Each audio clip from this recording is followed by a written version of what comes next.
Apa kata apa? Aku okey je semua tapi aku tak nak. Aku tak nak ni pizza. Okey. Siapa aku? Okey, Nak aiskrim atau donat? Ya. Tak mau. Mulut mana mulut? Okey. Aku Aku okey je mana-mana tapi tak mau pineapple. Bukan donat. Tapi dah secret lah. ambil kan? Saya ambil donat. Oi. Aku nak tanya ni. Cepat. Donat. Donat. Donat tapi dah awam dah kan? Aiskrim. Ya, aku nak.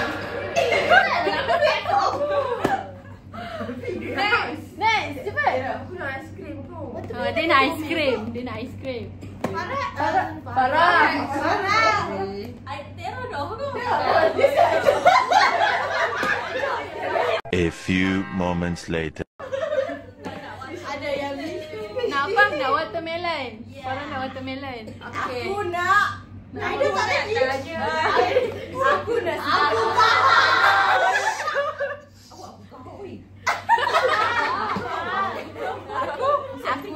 Okey, aku nak secret ni sebab hidup dia adalah rahsia. Rahsia Tuhan. Okey, sama-sama. Macam nak buat dia.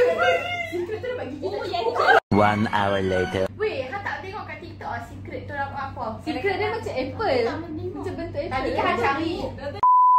Okey, cepat. Satu. Cepatlah. Satu, dua, tiga. Kau je lah macam mana. Jangan tidur dalam.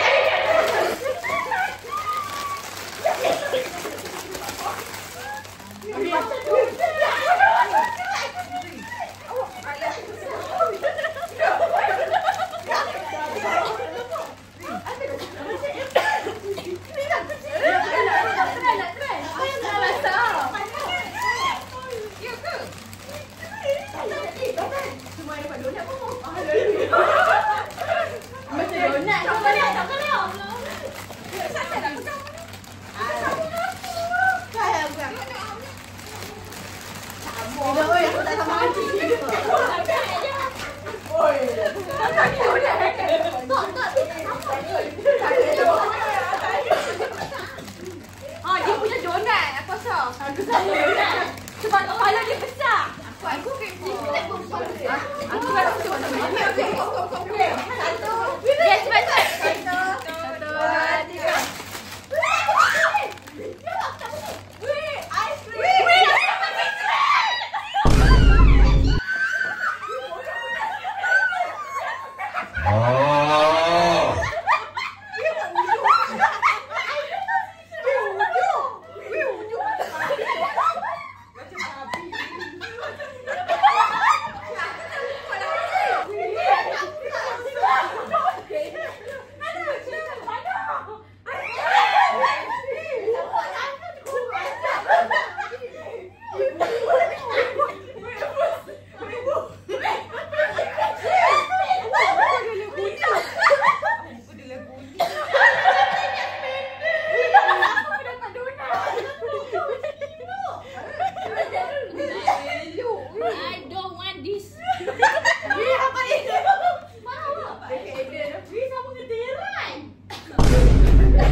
Tadi kalau buka jangan comel lah.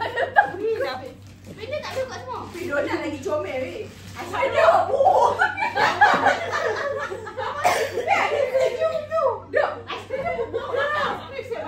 Three hours later. Dah, habis dah. Bye.